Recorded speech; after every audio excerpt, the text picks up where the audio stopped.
নারায়ে তাকবীর নারায়ে তাকবীর আল্লাহু আকবার। এই পথে শাহাদাত থাকবে, পঙ্গুত্ব থাকবে, জেল থাকবে, জুলুম থাকবে, রিজেকের উপরে আঘাত আসবে। এটা এই পথের সৌন্দর্য, অলঙ্কার। এটা না আসলে বুঝতে হবে আমরা বিভ্রান্ত, বুঝতে হবে আমাদের দাওয়াত আসল সহি দাওয়াত নয়। দিনের দাওয়াত দেওয়া হবে আর ফাঁসির রশি গলার কাছে আসবে না, ইম্পসিবল।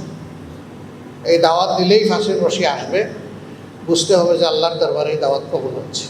বাংলাদেশের পার্সপেক্টিভে এবং এই উপমহাদেশের প্রেক্ষাপটে সবচেয়ে বেশি কুরবানি আল্লাহ তাআলা কবুল করেছেন বাংলাদেশ জামাত ইসলামের কাছ থেকে। আমাদের দৈহিক শক্তির চাইতে আমাদের আত্মার শক্তিটা বাড়ানো হবে। সেই আত্মার শক্তিতে যদি আমরা বলিয়ান হতে পারি তাহলে ইনশাআল্লাহ আল্লাহ তাআলা এই জমিনের দায়িত্ব আমাদের হাতে দিবেন। আর ওই শক্তি যদি আমরা অর্জন করতে না পারি আল্লাহ তাআলার তরফ থেকে, তাহলে কিছুতেই কিছু হবে না। আমরা পড়ে থাকবো, আমরা হামাগুড়ি খাবো, কিন্তু আমাদের গন্তব্যে পৌঁছে আমাদের পক্ষে সম্ভব হবে না। আল্লাহ তাআলা ক্ষমতা দেওয়ারও মালিক, ক্ষমতা নেওয়ারও মালিক। তো ইজ্জু মান তাশা ওয়া তুযিল্লু মান তাশা। আল্লাহ ইজ্জত দেওয়ার মালিক, জিল্লতিও দেওয়ার। আল্লাহ যাকে দিবেন, যা দিবেন এটা পরিবর্তন করার শক্তি কারণ।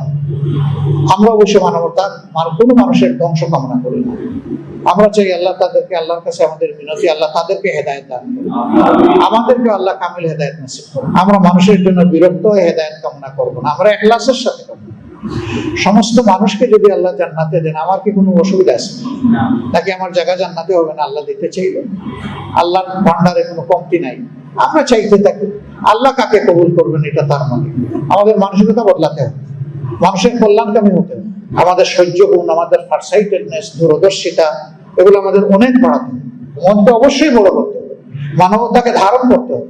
এতে যে যাই বলুক বলতে থাকুক, আমরা আমাদের আল্লাহকে খুশি করার জন্য। দিন শেষে ইনশাআল্লাহ আমাদেরই নৈতিক বিজয় হবে।